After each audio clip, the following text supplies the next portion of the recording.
Ravi Prakash Siliconandhra hospital Kuchipudi super speciality వైద్య సేవలు పూర్తిగా ఉచితం.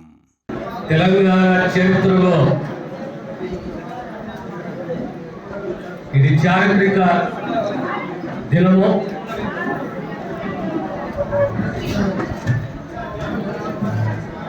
ఆనాడు సార్వత్రిక ఎన్నికలకు ముందు వరంగల్ రైతు సభలో రాహుల్ గాంధీ గారు ప్రకటించిన 2 లక్షల రుణమాఫీ ఈనాడు కాంగ్రెస్ ప్రభుత్వం ఏర్పడ్డ తర్వాత రేవంత్ రెడ్డి గారు ముఖ్యమంత్రిగా తెలంగాణ రైతులకు ఇచ్చిన మాట నిలబెట్టుకోవాలనే ఒక తపన, ఓ నిబద్ధత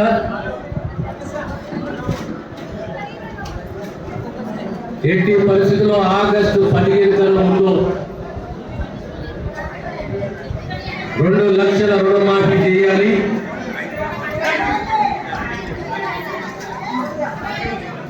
తెలంగాణ రైతులకు సంబంధించి సుమారు 2 లక్షల వరకు ప్రభుత్వం పైన పడుతున్న భారాన్ని మొయ్యాలి, మాట నిలబెట్టుకోవాలి. 31,000 కోట్ల రూపాయల రైతు రుణాన్ని మాఫీ చేయాలి అని ఒక కమిట్మెంట్ తోటి, నిబంధనతోటి రుణమాఫీ కార్యక్రమాన్ని మొదలుపెట్టిన రేవంత్ రెడ్డి గారు మన రాష్ట్ర ముఖ్యమంత్రి గారికి, ఉప ముఖ్యమంత్రి గారికి హృదయపూర్వక ధన్యవాదాలు, అభినందనలు తెలియజేస్తున్నాను.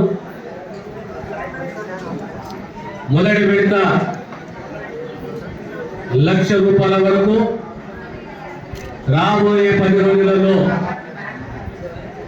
ఇంకొక 50,000 ఆగస్టు 15 కన్నా ముందు సంపూర్ణంగా 2 లక్షల రుణమాఫీ చేయాలి. ఈ ప్రభుత్వము రేవంత్ రెడ్డి గారి నాయకత్వంలో 2 లక్షల రుణమాఫీ చేయబోతున్నది. మన జిల్లాకు సంబంధించి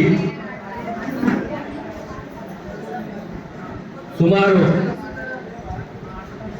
51 ఖాతాలు రైతులకు సంబంధించి పైచిలకు కుటుంబాలు 48,000 కుటుంబాలు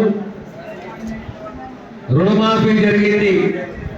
మన జిల్లాకు సంబంధించి 279.62 కోట్లు.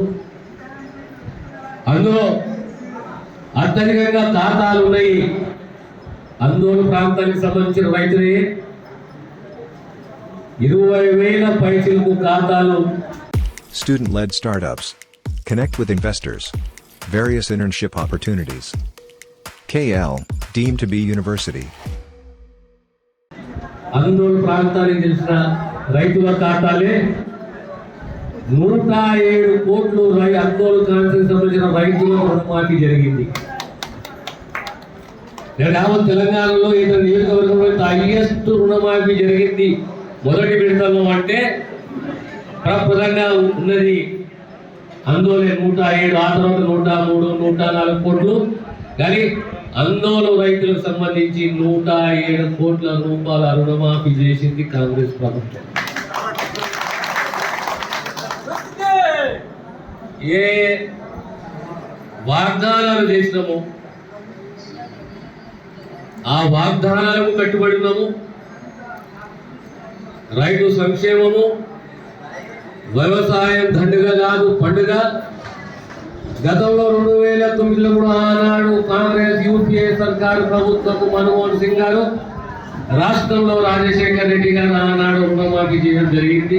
2009 తర్వాత 2024 అంటే సుమారు 13 సంవత్సరాల తర్వాత మళ్ళీ తిరిగి కాంగ్రెస్ ప్రభుత్వం రుణమాఫీ చేసింది, చేస్తుంది సంపూర్ణ.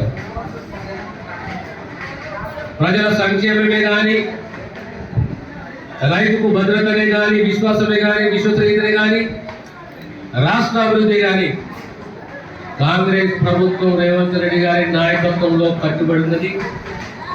రాబోయే కాలంలో ప్రతి ఒక్క అంశం పైన ఒక మార్గాన్ని ఓ దార్శనికత్వాన్ని వహిస్తూ ముందుకు పోతాము. ప్రాంతం అభివృద్ధి చెందాలి, ప్రజలు సుభిక్షంగా ఉండాలి, రైతు సుభిక్షంగా ఉండాలి, పేదవారికి సంక్షేమాన్ని అందియాలి, తెలంగాణ సంపూర్ణంగా అభివృద్ధి చెందాలనే ఒక నిబద్ధత, పట్టుదల మా ముఖ్యమంత్రి గారికి, ఈ ప్రభుత్వానికి ఉంది. మరొకసారి తెలంగాణ రైతులకు, మా ప్రాంత రైతులందరూ కూడా అభినందిస్తున్నారు. మనస్ఫూర్తిగా వారికి శుభాభినందనలు. ధన్యవాదాలు. మరిన్ని వీడియోస్ కోసం ఛానల్ ని సబ్స్క్రైబ్ చేయండి, లేటెస్ట్ అప్డేట్స్ కోసం వాట్సాప్ ఛానల్ ని ఫాలో చేయండి అండ్ లింక్ డిస్క్రిప్షన్ లో ఉంది.